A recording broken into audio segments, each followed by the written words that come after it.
Hi everyone, welcome again to my channel. So for this video, I will be giving insights on both Lynn and Fiona to help those who are still undecided if they will pull for Lynn's rerun on Global or wait for Fiona in the coming months. But first, please click on the lower right part of this video to subscribe so it doesn't cost anything and it will really help the channel grow. So let's start with what is the aberration element. So the aberration element or the alteration element is a unique stat. What's unique about this one is that it automatically takes in the highest stat that you have and copies that on top of any specific alteration stat that you may have for your weapon. Let's say you have altered attack or altered resistance stat or substats. So the best thing about alteration is that it's the perfect element to go with your main element as a side or a sub weapon. So by mechanics, we should only focus on one stat for one substat element for each of our gears so that we can focus on that growth. So let's say for example you will be using two elements in your comp or what they call as the rainbow comp, then your stats will be scattered and it will result in a DPS loss. However, with the alteration element, that's not the case because for this example, I'm using Frostmane and the alteration element automatically copied the Frostmane stats and added something on top of that for the alteration substats that I have. So that's what makes alteration stat very unique because it matches with any element comps that you have decided to focus on, and it's the most flexible out there. If in case, for example, during sequential phantasm, wherein there's a different element required for each trial, you can just keep on using the alteration weapon across all of them, and it will never be resisted. Hopefully, they will not make changes. So, first let's discuss the main differences between Fiona and Lynn. So first, Lynn is a DPS weapon and her stats are attack, HP, and crit.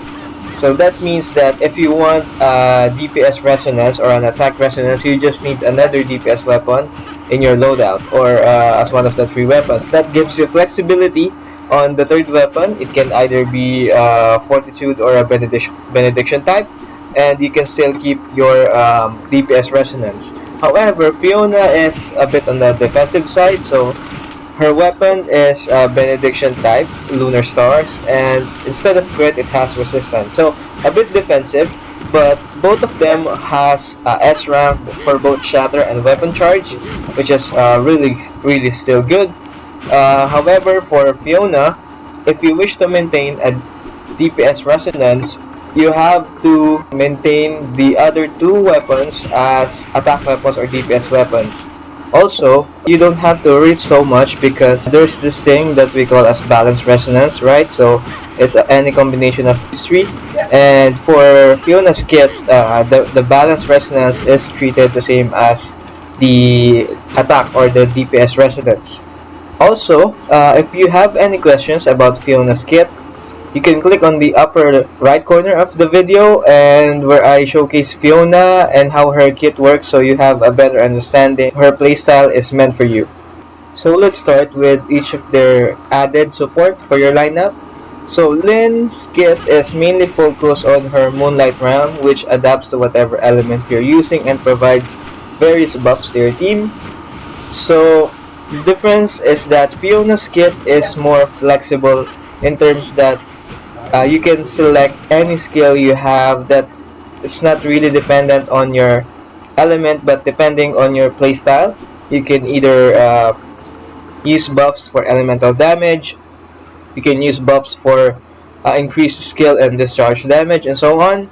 So there's the flexibility, and also Fiona has this passive skill that's added to you. It's a second skill, and it's good to have. It's not really a bit of a DPS, but it can do some crowd control, and you can use it without any animation, so it cannot be cancelled during casting. So let's start with their advancement. So how much of an investment in is each worth?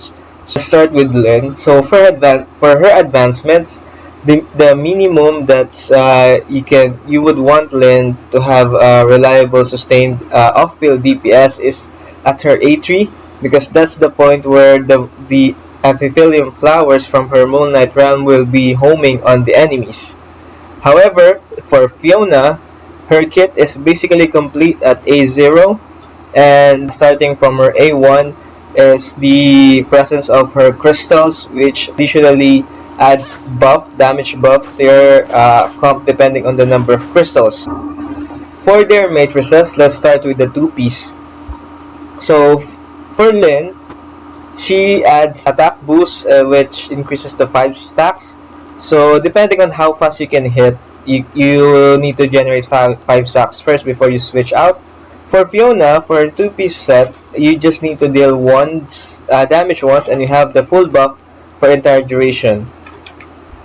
And then, for their four-piece set, so Lynn has a requirement for you to stay in her Moonlight Realm, and there's 3 stacks every 5 meters, so which basically you will be moving along the Moonlight Realm, but it can take a bit cranky to maintain this effect. However, for Fiona, that's not the case, so you just use one of her skills.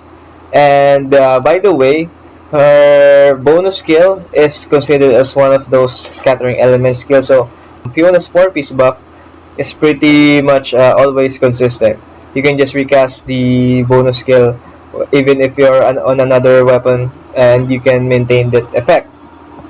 So now let's move on to their duration. So Lynn has been out for quite a while now, and most meta comps always includes Lynn in their lineup. And while Fiona is estimated, if there will not be any changes and there will not be overlaps from the calendar that we are looking on, she's estimated by the end of April. So, of course, always the newest character has the better modifiers. It's how general power creep goes for these kinds of games. And it can give you quite enough time to save enough resource if you decide to pull on either one. However, if you already have Lynn now and if you're already using her, so let's go with the verdict. So for Lynn, if you do not have her yet, at least I would recommend to get her at A0, because even with her Moonlight Realm, it's a great passive effect and off-field DPS for your lineup, which is mostly comprised of 2 same elements that are in synergy. And let's not forget that it's highly, or maybe it's Lynn that won the new skin voting event, so you might not want to miss on that. But remember, for the current trends, there will most probably be a Lynn rerun during Fiona's banner. But if you can't wait for that after the free skin is released, then I propose you get Lynn at least at A0. Also, Lynn is not really replaced entirely, because there is this alteration resonance. So this is a new mechanic, but you need both Lynn and Fiona in the same lineup. So both of them is needed. The only 2 alteration element weapon that we have is both needed in the lineup to trigger that. So you can just use a third element to complete that setup. If you already have Lynn at A0, I would suggest that you go for Fiona at A0. The amount of investments to get Lynn at A3 may not be worth it enough, instead of focusing on just the element that you're building, because on the future meta, most of the lineups are reliant on using their meta kits. For example, Frost needs the new Frost weapon Icarus to complete the Saki Alice Icarus combo. For the flame comps, it needs the newest flame weapon, which is Lan, to complete the Lan Annabella combo. Although you can still use Lin in that lineup, and for CN it's mainly Lan Annabella Ruby, but there might be some changes in the calculations in that, since the Ruby's ultimate heat buff is very low compared to CN, and it might be more wise to use Lin instead. So after Fiona at A0, if for example you already have Lin at A1 or A2, then you should at least pull for Lin at A3 so that you can maximize the DPS. And then I would not recommend to Lin A6 because there are only a few comps who can take advantage of this charge count reset for her cooldown. Mainly it's the Frost comp that's really maximizing that lineup. However, as I've mentioned, in the future, the Frost meta reset will no longer need Lyn. She will be replaced by Icarus.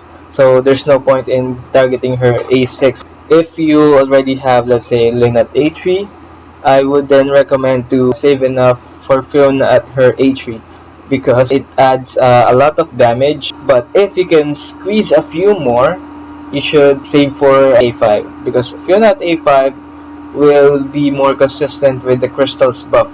You will have an easier rotation and you can always maintain the effects of all the crystals that she has. But Fiona's kit is already complete at A0.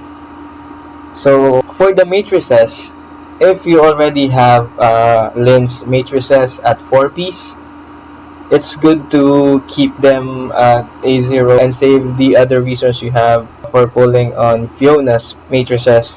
Most of the comps will, in the future, or the meta comps will be relying on using their own matrices, and both 2 piece and 4 piece set greatly overshadows Lens. I guess that's it for the recommendations on both. I hope I gave enough insights, and if you're still wondering about anything, please write a comment below and I'll try to respond as soon as possible. And always don't forget to click like and subscribe. I'll be doing a review for Umi next so that you can decide if Umi is meant for you. So with that, thanks for watching and have fun playing and good luck on all our polls. Thank you.